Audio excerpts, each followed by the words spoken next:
സംസ്ഥാന സർക്കാരിനെതിരെ വിമർശനവുമായി സമസ്തയുടെ മുഖപത്രം സുപ്രഭാതം.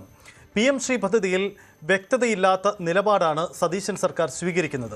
നയപ്രഖ്യാപനത്തിലോ സംസ്ഥാനത്തിന്റെ സാമ്പത്തിക സ്ഥിതി സംബന്ധിച്ച ധവളപത്രത്തിലോ ഒരു വരിയിൽ പോലും കേന്ദ്ര വിമർശനം വരാതിരിക്കാനുള്ള അതീവ ജാഗ്രത എങ്ങനെ സംഭവിച്ചു?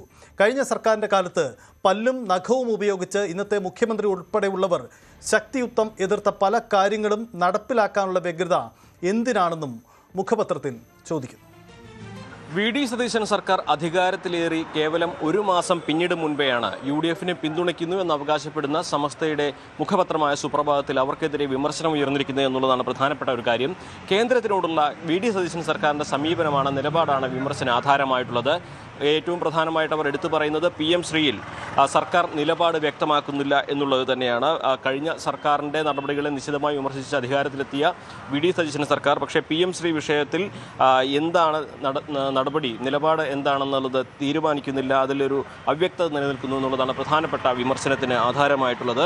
അതുപോലെ തന്നെ സംസ്ഥാനത്തിൻ്റെ പൊതുവെയുള്ള ധനസ്ഥിതി, വികസന മുരടിപ്പ്, തൊഴിലില്ലായ്മ, ആരോഗ്യരംഗത്തെ പ്രതിസന്ധികൾ തുടങ്ങി വിവിധ വിഷയങ്ങളിൽ സർക്കാരിൻ്റെ സമീപനം നയപ്രഖ്യാപനത്തിൽ വ്യക്തമാക്കിയിട്ടുണ്ടെങ്കിലും കേന്ദ്ര സർക്കാരിനെതിരെ വിമർശനം ഉന്നയിക്കുന്നില്ല എന്നുള്ളതാണ് മറ്റൊരു വിമർശനമായിട്ട്, മറ്റൊരു കുറ്റപ്പെടുത്തലായിട്ട് സമസ്ത ലേഖനത്തിൽ ഉന്നയിക്കുന്നത്.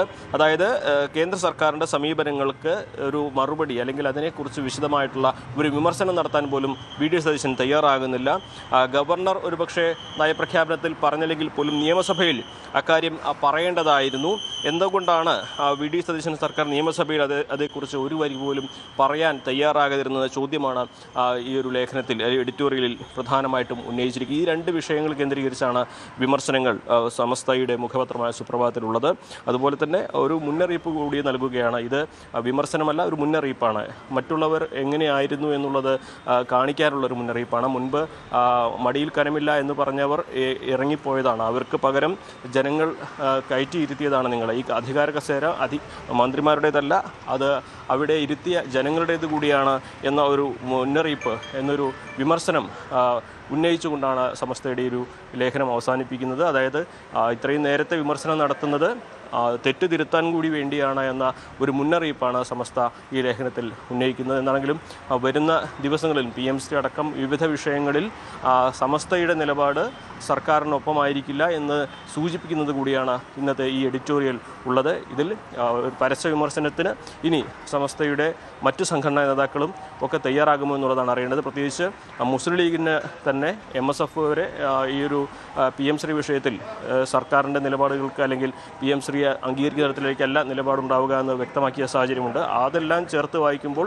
ഒരു പക്ഷേ സമസ്തയുടെ ഈ ലേഖനം വളരെ പ്രധാനപ്പെട്ടതാണ്. പ്രത്യേകിച്ച് പുതിയ സർക്കാർ അധികാരമേറ്റ് ഒരു മാസം തികയുന്നതിന് മുൻപെയാണ് ഈ വിമർശനം എന്നുള്ളതും വളരെ പ്രധാനപ്പെട്ട ഒന്നാണ്. മലപ്പുറത്ത് നിന്നും CV അനുമോദ്, ന്യൂസ് 18. കൂടുതൽ വാർത്തകൾക്ക് news 18 Keralam YouTube channel subscribe ചെയ്യുക.